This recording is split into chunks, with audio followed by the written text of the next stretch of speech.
Um, but this here, yeah, I'll give you guys a tour here. So I've got this beautiful bulletproof glass here. This is supposed to be a ship hangar. Um, this is my last large reactor. The one I had previously, you remember that ship I was telling you about that had 49 drills on it? 7x7 large ship? Well, it was sitting over there on that base, and there was like a piece of scrap metal, because people kept coming into my base and my guns would shoot their ship up and little pieces of scrap metal would fly all over the place. Well, a piece of scrap metal got inside the framing because I hadn't completed building the ship, and it was bouncing around and I could hear it but I couldn't find it. Well, eventually that one small piece of uh, scrap metal did to my large ship pretty much what happened to my Badger over there. And there used to be a large reactor right over there where that heavy armor is, and the ship was shaking and destroyed. It ripped through the heavy armor and then blew up my large reactor. So I don't use large reactors anymore. Now I've got like 5 small reactors over there in different parts of the base. So for right now, I'm going to keep this large reactor, but yeah, if something happens and somebody gets in here and this gets blown up, then I'm going to lose like half my base. So here I've got this beautiful little stairwell and these lovely bulletproof glass windows here so you can kind of see out. And, you know, some large cargo containers. I've got a bunch of refineries and some arc furnaces. Here's my gravity generator and some conveyor systems which feed to all of my guns. And then we're going to finish going up here. And I like to work in low gravity. So one of the things... So many repairs.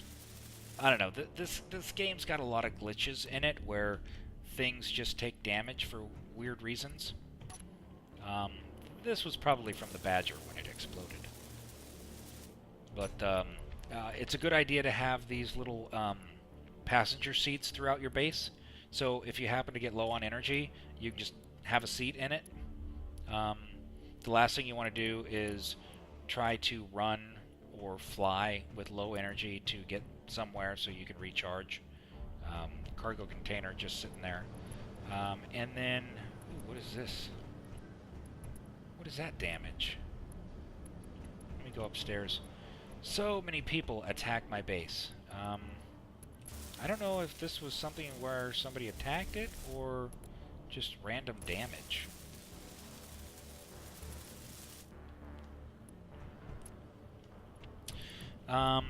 So another thing is if you're playing in multiplayer, have more than one medical bay. Just so that if somebody comes in and griefs your base, hopefully you've got a backup somewhere. And then I've got a battery backup system here as well, so that if power goes out, hopefully the battery will not be destroyed. It'll kick on, and then I can still spawn here. And then I've got the same kind of system over on the other side. I like to work with low gravity so that I can just kind of hop around places without taking damage. And I like to make big jumps. Woohoo! But then over here, I made kind of the 2 bases because people kept like attacking me, and so I'm like, okay, I'm gonna put another medical station over here. And so I just kind of was like, okay, somebody attacked that base, it's offline, so I'll put some refineries over here on this base, and then repair and do all kinds of stuff. So here's my other medical room, some large cargo containers, interior guns, which unfortunately you still can't connect to conveyor systems. Here's a chair and a couple of arc furnaces, refineries, and such. And up here, more guns, because, you know, guns don't kill people, people kill people. Here's another part of a gunflower down here to protect this entrance, because they just keep coming. Back before I had this many guns, I would literally find 5 or 6 sets of tools from people who had come in and tried griefing the base.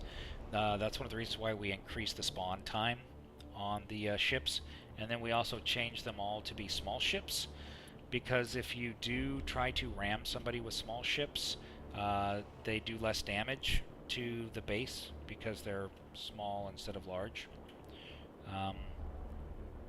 Yeah, so that's what I'm working on right now. And right now I want to go and get this cleared out here so I can expand this wall. And yeah, so what do you guys want to talk about?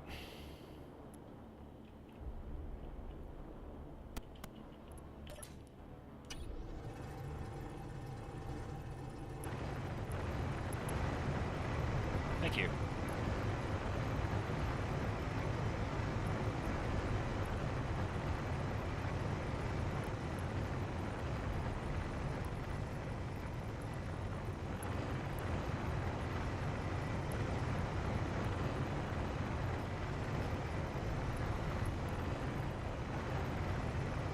We do have a Steam group for Shadecrest, and one of the things we have going on there for this game is you can suggest mods.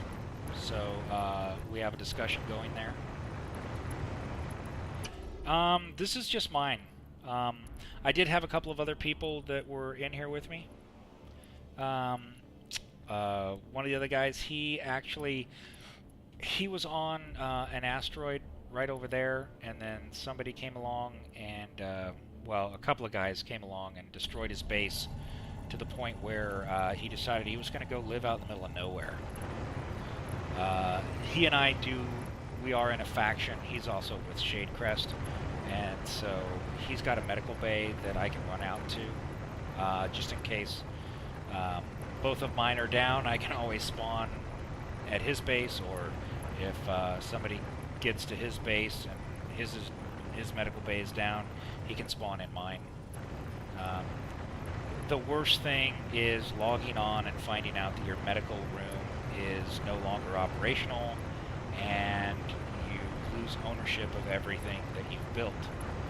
That doesn't mean you can't get ownership back, but that means you have to go and it's considered hacking. You have to basically grind it down until you pull out all the computers and then rebuild it. And then it becomes yours again, even though it's the exact same name. But the worst part is losing your faction. If that happens and you start in as a new engineer, your faction's basically dead. And to iterate that, you can see here the list of factions is quite long.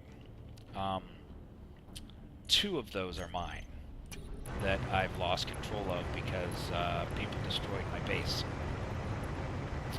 So hopefully that won't happen again. But we'll see. The interesting thing is, like, some new people will come on and they'll be like, "Hey, where are you?" And I'll be like, "I'm over in my base. You know, how you doing?" And they'll be like, "Hey, I want to come over." I'm like, "I've got guns." And they're like, "Oh, turn your guns off." I'm like, why would I do that? I don't know you. I wouldn't let you into my house if I didn't know you. Why would I let you come over to my base and turn all my guns off so you can kill me and then destroy everything? Actually, it's a pretty decent server.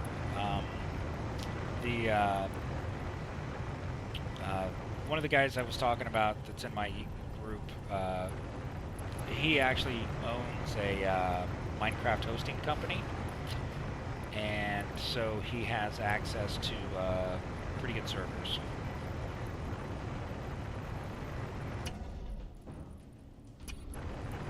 So currently the world border is set to 50 kilometers, and we recently added a few more asteroids because the server's actually been up for a long time, and quite a few of the asteroids, as you can tell by mine, have been mined out quite a bit. So, yeah, we had to add some more asteroids just to make sure that people had a place to call home. Also, try to realize that when you're talking about the server, the majority of the calculations are done on the client. So what you're seeing here is, let's see, am I the only one on still? No, okay, there is still a tub. I don't know who he is. I believe he's part of BES. He's been really quiet. But since most of the game is actually client rendered and calculated, most of this is going to be the performance of my own computer, which is it's a Core i5. I've got 8 gigs of RAM, and I've got an ATI 7850 graphics card. So that's really where the performance is.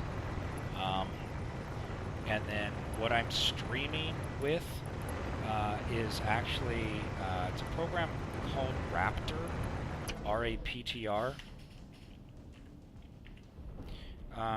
which because I have an ATI card, it's a special version of Raptor. It's AMD Gaming Evolved, something like that. And so it's a really low resource broadcasting with Twitch integration. Raptor's actually kind of cool. You can earn points for playing games, and you can earn free games. They've got contests and stuff.